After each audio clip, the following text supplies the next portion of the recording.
me just say, Marianne Williamson is a dear friend of mine. I'm in no way unbiased where this is concerned. So let me zoom out from her and just say that overall, I think Biden's vulnerability is really underplayed in the media because Democrats actually have a dimmer view of Biden than Republicans have of Trump. And there is great understanding that Trump's position is weakened, is vulnerable to a threat.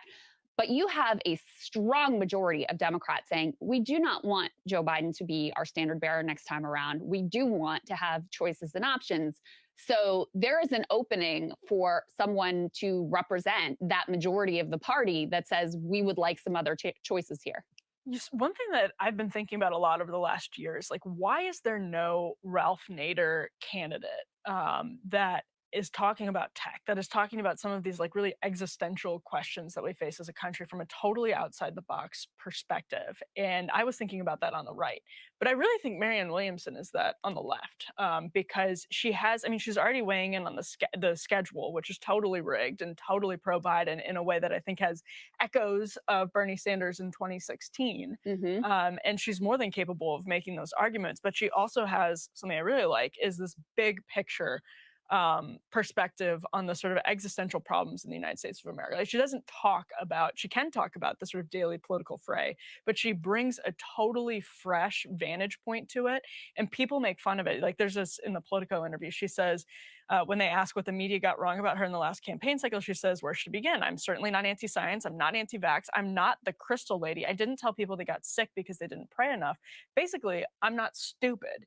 And like, voters can see through that stuff because as somebody is talking to them on a level that's actually really interesting, it's a critique of the Democratic Party. It is, they also say, your critics say you have no conceivable path forward. This is Politico. And Marianne Williamson responds, abolitionists would not have thought that abolishing slavery was possible. The suffragists would not have had days when they didn't think women's suffrage was possible. She's coming to this, she realizes, at a sort of 30,000 foot level. She's not jockeying to get a different Senate, to get a Senate seat, to move from the House to the Senate, or to become a governor. She's doing this as a sort of issue-oriented person who wants to move the ball forward for a much bigger conversation than who's going to be, the next governor of South Carolina, or who's going to be able to sell the most memoirs. She's already done that. So I think I totally welcome this. I'm not, of course, a Democrat, but I think anything that broadens the aperture of our daily politics is healthy. I think that's well. And welcome to another episode of the Nick and CJ Show. I'm one of your hosts. I'm CJ. What's up, Nick? Hello, my friends, my family. Welcome back to RBN Live, Nick and CJ Show. Wow, that was a deeply unserious conversation. So we explained before on the show that you guys know the Democratic Party moved South Carolina first, right? So yes, Marianne Williamson, despite the fact that Bernie Sanders and the progressives are not on board, we're gonna cover that soon. But Bernie is all in on Biden, guys, all in. So Marianne Williamson, without the support of Bernie Sanders, the Progressive Caucus, is gonna break through South Carolina. She couldn't hold her own with a college dropout, and she panicked when seeing the RBN crew. But she's going to handle the wrath of the establishment with her primary and the president, despite the fact that Jim Clyburn is going to endorse Joe Biden in South Carolina. Marianne Williamson will overcome that with the power of good vibes and the manufacturing of consent from breaking points. It is ridiculous. Nick, this was from beginning to end a propaganda piece that was written by a playwright for a movie. Because let me tell you, Nick, she goes like this. She reads a piece that's planted in the Politico, and I'm saying planted because it was planted in Politico, right? She reads it, and then she says, listen, she heard RBN critique. I'm best friends with her.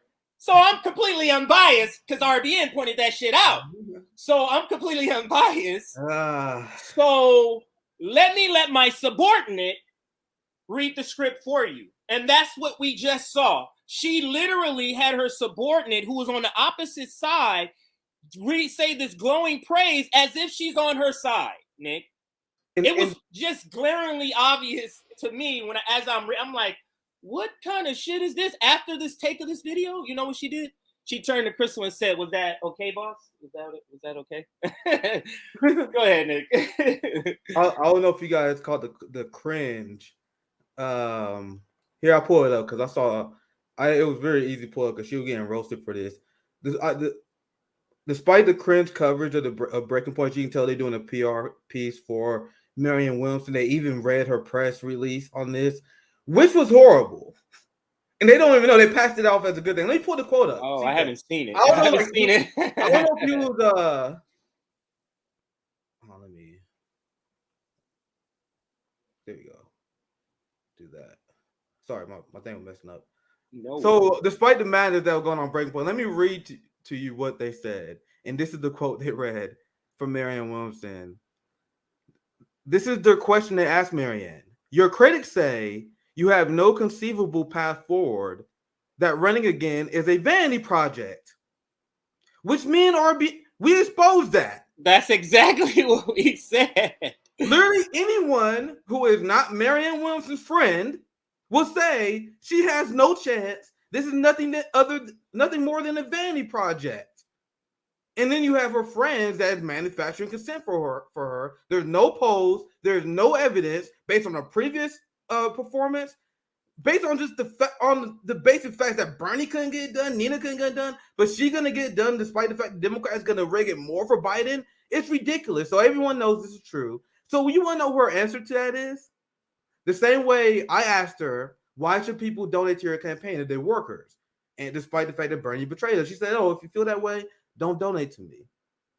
Look her answer when she is surrounded by more professional managerial class people. Abolitionists would not have thought that abolishing slavery was possible.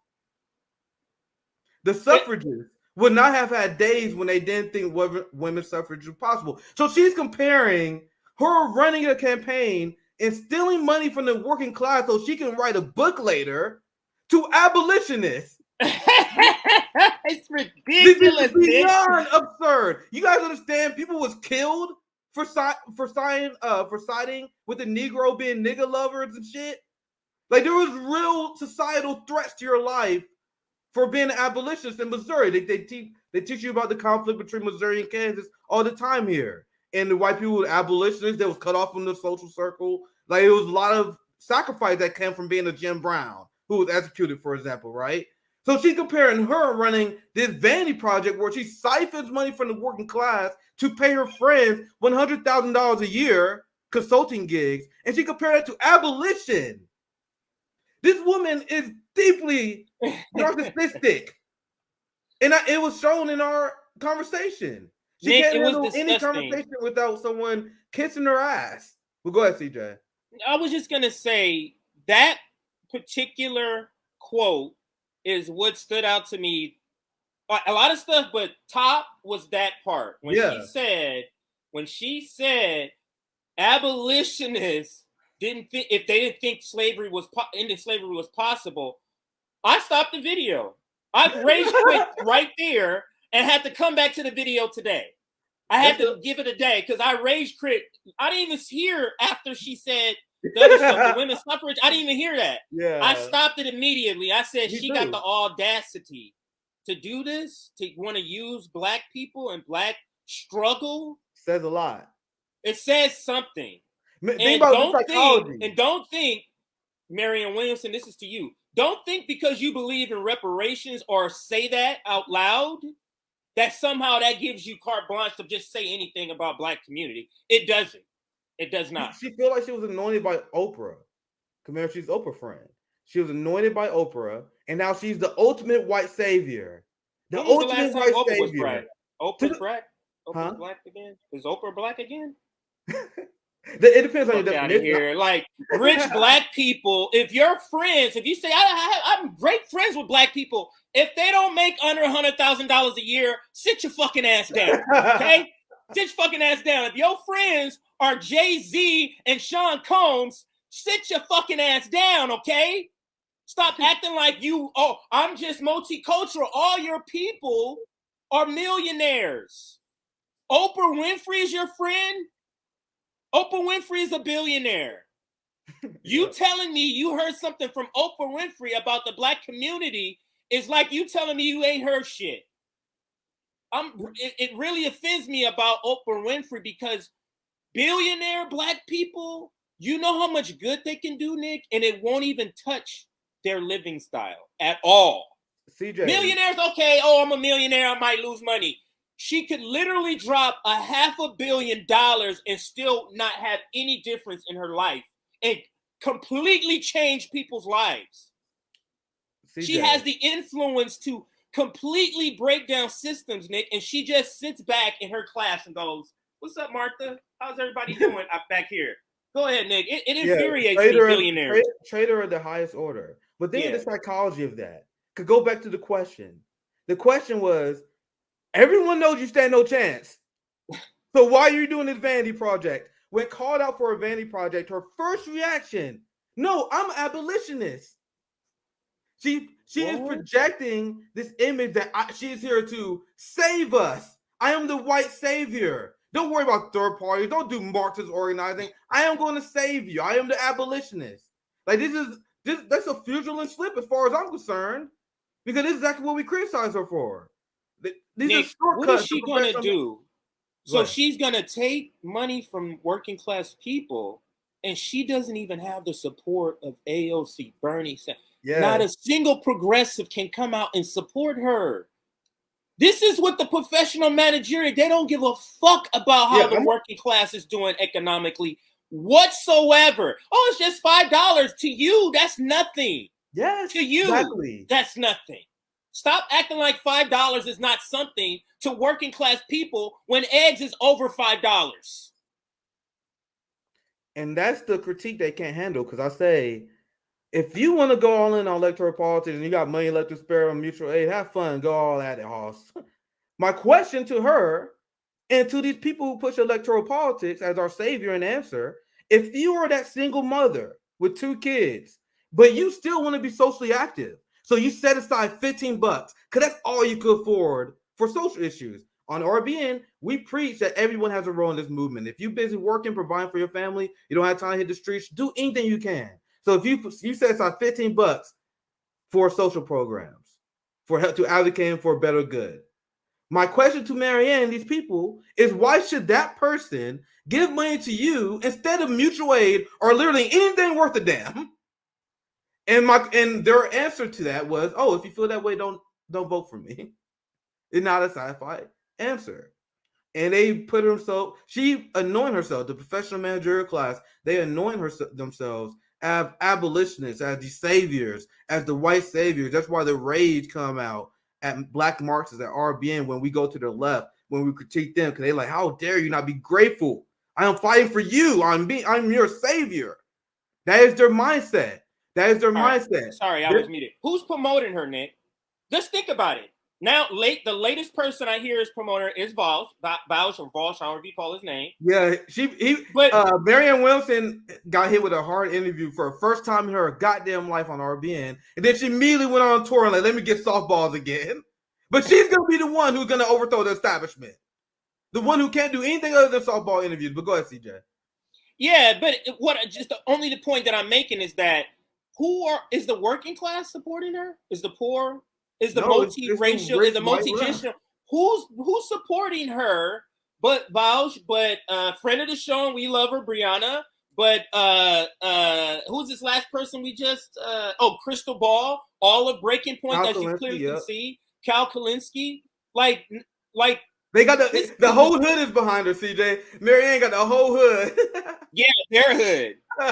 She brought her whole crew with her.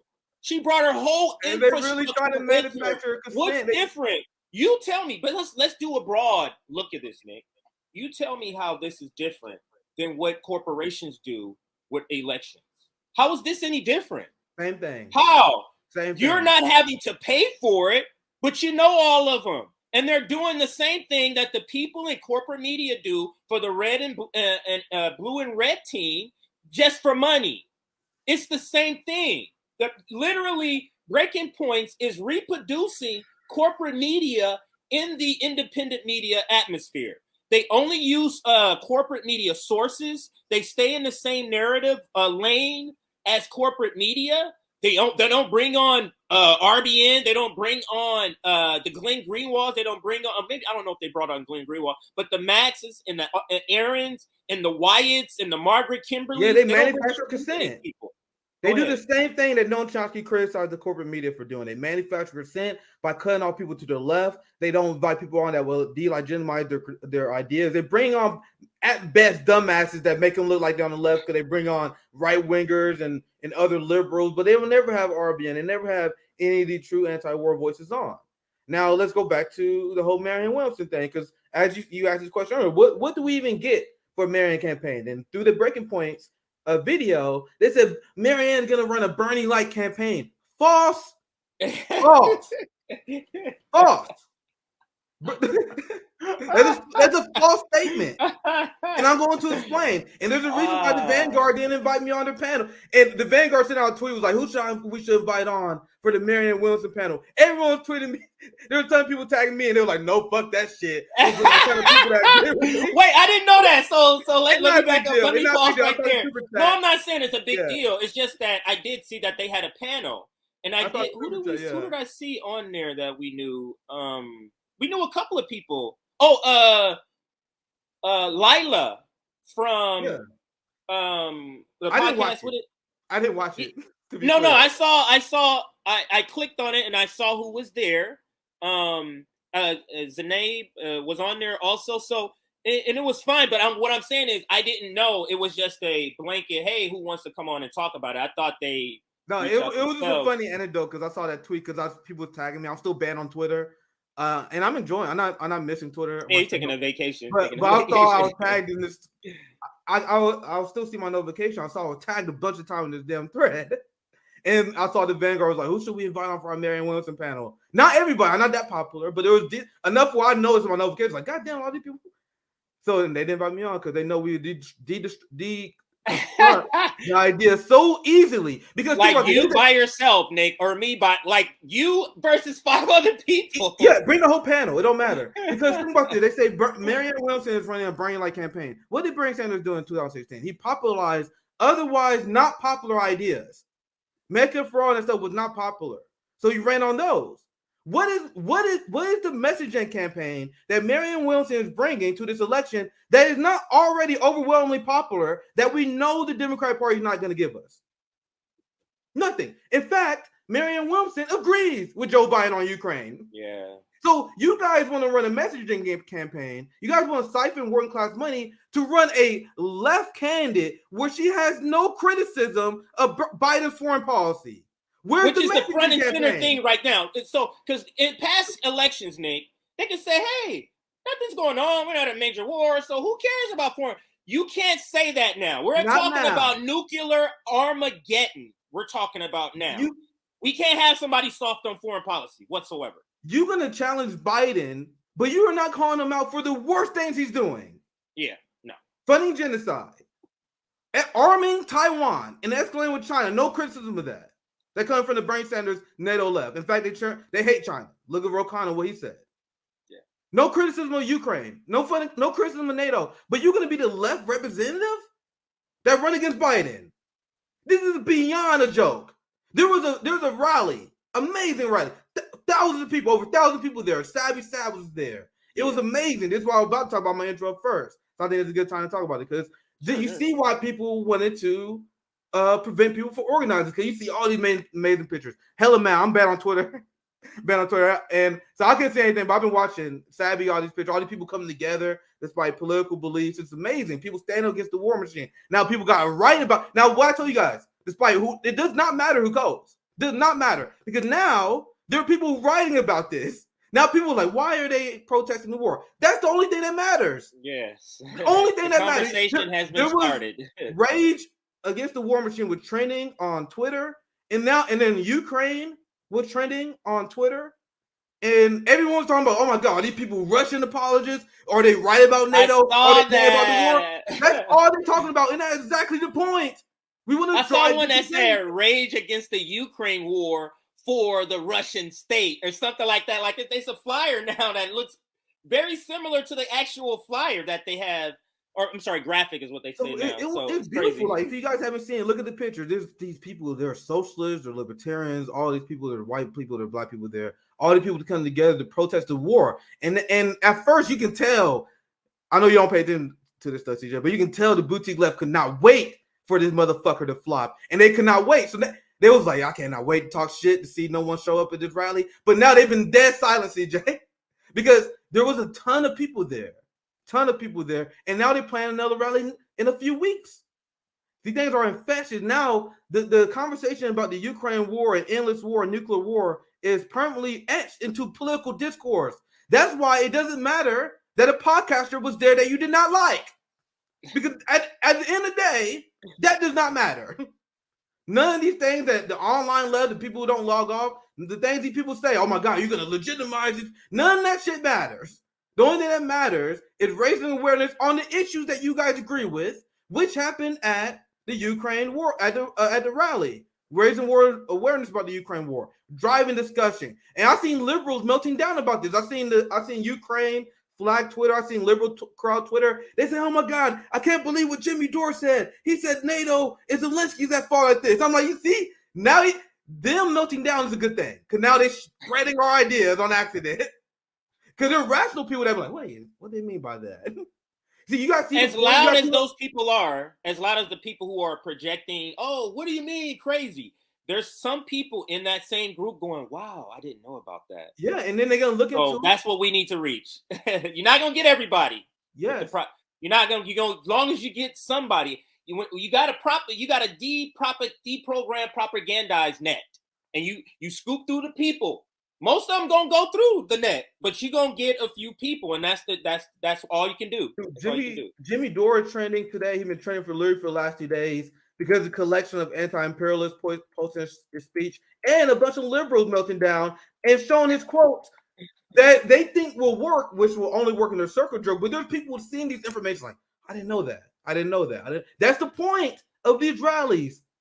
That's the point. These rallies did not lead to immediate action. People say, well, this rally is not going to lead to the end of the war. And that's not the point. It's about spreading awareness. There's such a lack of intellectual and revolutionary discipline in this country. People don't know how this shit supposed to work. You got to constantly do action like these and educate the public by driving and dominating the discussion. That is what made Bernie Sanders efficient in 2016. You want to know who was not at this rally that I just described to you guys? Marianne Williamson, not there. Bernie Sanders, not there. You know this rally we had Medea Benjamin from Code Pink. You had libertarians, you had socialists, you had Jill Stein, you had eco-socialists together with libertarians. This is what the ruling class hate. But Bernie Sanders wasn't there. Why? I'm legitimately asking you guys. It's almost like the NATO left and the boutique left are here to divide the workers. They're here to engage in red-blue tribalism. There was the number one people I've seen talking about this rally, trying to disparage it, and the people who still Bernie Sanders stamp. You know, it's all the TYT accolades was against it. I haven't even been hearing this. I haven't been hearing this stuff. It's so ridiculous. It's so ridiculous, though. That's my role. It's so ridiculous.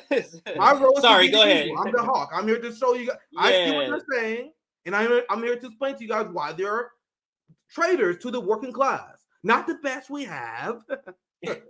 They're traitors. They were traitors. So they're here to divide the working class. Constantly accuse people of being red-brown alliance.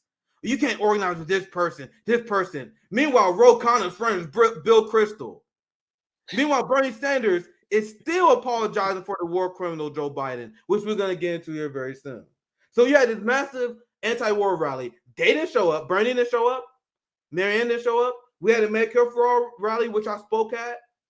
They didn't show up. They're not going to show up to the worker strike back. In fact, Marianne scheduled her campaigning election on the same day. You believe that? As worker strike back, because she's like, I don't want anything to do with this outside duopoly shit. I am comfortably inside the duopoly, which is why we don't get invited on panels, because we are the duopoly left. Go ahead, CJ. No, you know what we don't talk about enough is that she's not doing a dirty break. So that means this is just going to go back to the Democratic Party. Yeah. Why is nobody talking about that? Why is nobody saying that about her campaign? Because there's no more dirty break conversation. Do you notice that, Nick? That has been totally debunked by you and Sabby and RBN. Totally exposed that's not going to happen. Destroyed. So they don't even pretend anymore. They stop pretending too. Her media people. After our interview, they were swearing up and down that she was like, "Y'all promise you're gonna do a dirty break." After our interview, they were she said they know if they stop saying that shit too. They don't say that no more. No, that's the point. They don't. I'm not hearing that at all anymore. So it's crazy. But they were trying to trick people for as long as possible. They were trying to drag this lie out that she was going to do a dirty break as long as possible until she can siphon as many people into the Democratic Party as possible. And then she's like, "Oh, I changed my mind. We can't do it." And then there's going to be people going to be pissed at her. But we cut that head off the snake immediatly before she can trick people that there was even an illusion that she was going to do a dirty break. And even if you support third parties, the last point I'll pass to you. I know I'll pass to you. But my last point is, even if you're a third party advocate, why would you want someone to be the leader of a third party movement when she don't even strongly believe in the idea? If you need someone like Joe Stein or someone who can go on neoliberal platforms that can take opposition and can strongly state why the third party route is successful. Marianne Williamson would be there like, "Oh no, I just did this because Democrats are mean to me." She don't even believe in the strategy, but that was your leader.